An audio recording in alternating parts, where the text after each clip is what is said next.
The M1 Mac Mini is undoubtedly a fantastic budget option to get access to all the power that comes with Apple's new M1 chip. And in today's video, I'm going to be sharing with you why I believe the M1 Mac Mini is my favorite computer thus far in 2021. Let's start off with the most important thing, which is performance. What continuously blows my mind is how Apple's new M1 chip can do just about anything you need it to do and do those tasks very well. It's the same story across all of their M1 devices. Casual users who need a desktop computer to surf the internet, watch streaming services, and connect with people on social media will not be disappointed with the M1 Mac Mini. Students who need a desktop computer to study and use Microsoft Word or Evernote, Notion, whatever app you use, you will not be disappointed with the M1 Mac Mini. Power users like myself who use video editing software like Final Cut Pro, Premiere Pro, or Photoshop, or do any kind of heavy tasks on a computer will very likely not be disappointed with the M1 Mac Mini. In regards to gaming, I will always continue to say that you should not buy Macs for gaming. It's just not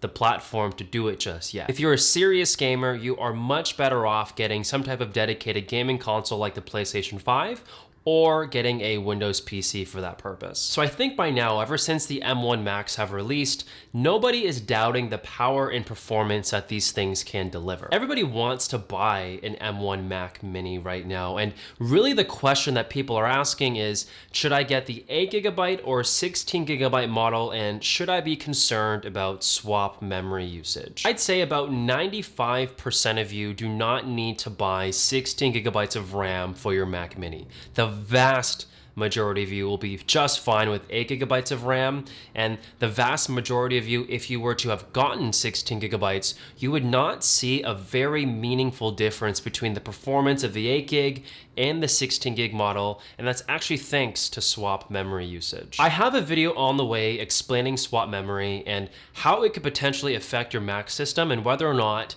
it's a problem. But a short answer to that is that it's not really as bad as people are making it out to be, and swap memory usage is actually a good thing in a lot of ways. So be sure to subscribe if you want to hear my thoughts about swap memory. I plan on releasing that video this week. But what I will say is that the only people who should be getting the 16GB RAM model are people in these extreme scenarios who are doing extreme levels of multitasking or are using apps that are known to be extremely memory intensive, where the 16GB model could actually give you some performance difference in the end. I'm comfortable going out and saying that people who need 16GB of RAM don't debate that they need 16GB of RAM because they know what they need. If you're debating it, it's almost even more likely that you don't need 16GB, and it's mostly having to do with buyer's remorse that you don't think the 8GB will be good enough for you. But I can promise you, because of swap memory, which I don't think is a concern,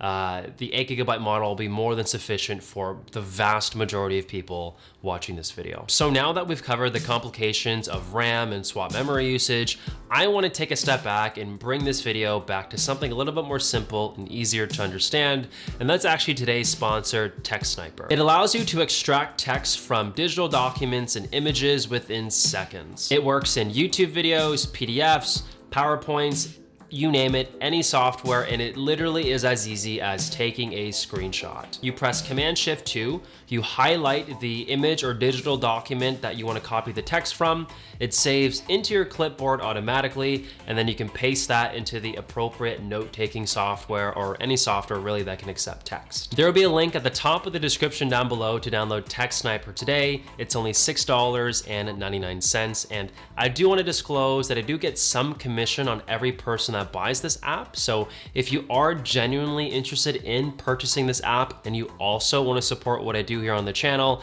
you can click my link down below and buy TextSniper today. Again, it's $6.99. The next thing that I want to cover that makes the M1 Mac Mini just so much more valuable than its other brothers is the port selection. It has two Thunderbolt USB 4 ports, it has HDMI 2.0, two USB 3.1 Gen 2 ports, and a headphone jack. For the vast majority of you, this is probably all you'll need, but for professionals or people who just need a lot of external stuff connected to their computer, you're very likely going to need some kind of USB hub or dongle or some kind of bay to connect extra devices to this computer. I do want to take a second though to talk about the design of this computer. What's so incredible about this computer is that you get a do-it-all desktop experience in a tiny, tiny form factor. Or as Apple puts it better, a towering performance minus the tower. This is great because you can put the Mac Mini on any desk of any size and get productive work done. And all at the same time, this product looks great. It's a nice silver aluminum box,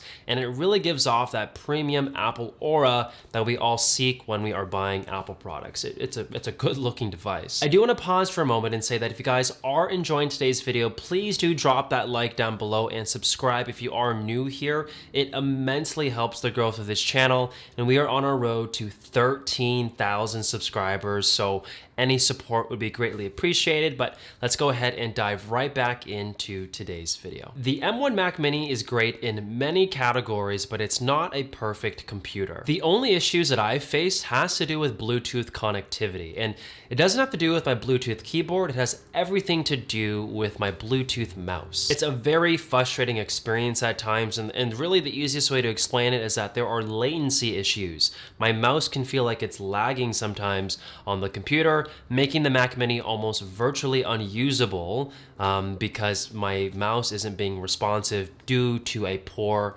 Bluetooth connection. All problems though have some kind of solution, and thankfully for the mouse, there is a really tangible solution. I just use the included USB dongle that I can connect into my Mac Mini, and then my mouse will directly talk to that dongle, and the latency issues are completely gone, and the computer is extremely smooth to use. So this isn't a deal breaker. Like, you don't have to use Bluetooth connected devices to use the Mac Mini. I would prefer it instead of using a dongle, but for now, that's the scenario I'm in, and I'm okay with it, but definitely a problem that you should be aware of. Another negative to the M1 Mac Mini are the hidden cost. Yes, this is an extremely cheap computer to buy, but it won't work right out of the box. You do need to buy some accessories. You'll need a monitor, a keyboard, and a mouse if you don't have one already, and that can easily add a few $100s to the total purchase of this computer. If you are looking for a budget mouse or keyboard, I'd recommend the Logitech K380 and their Pebble mouse.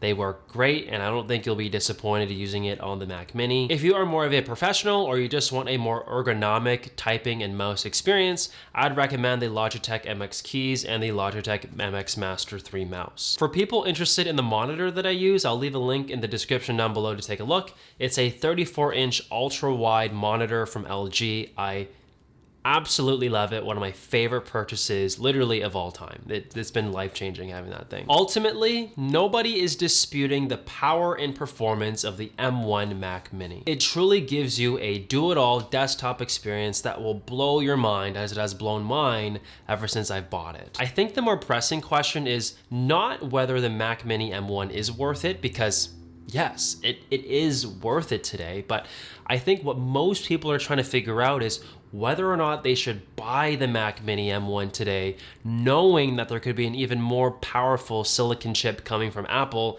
later this year in their newer pro level laptops, or maybe even a more pro level Mac Mini. Like, who knows? My advice is actually very simple. If you need a computer today to make money or do productive work, the Mac Mini M1 will satisfy all of your needs. I can almost guarantee it. You just need to understand and realize that tech gets better every single year, exponentially better. So even if you waited until the fall to buy the pro level M chip, whatever they're gonna call it, the M2 or M1X, there's gonna be an even better chip the following year, and an even better chip the following year. So you just remove the buyer's remorse and just buy the best computer you can buy today for the budget that you have, and just be happy with it. And I think for a lot of people, you're going to be extremely happy with the M1 Mac Mini, as I am moving into this year in 2021. Anyway, thank you so much for watching today's video. Be sure to drop a like if you did enjoy,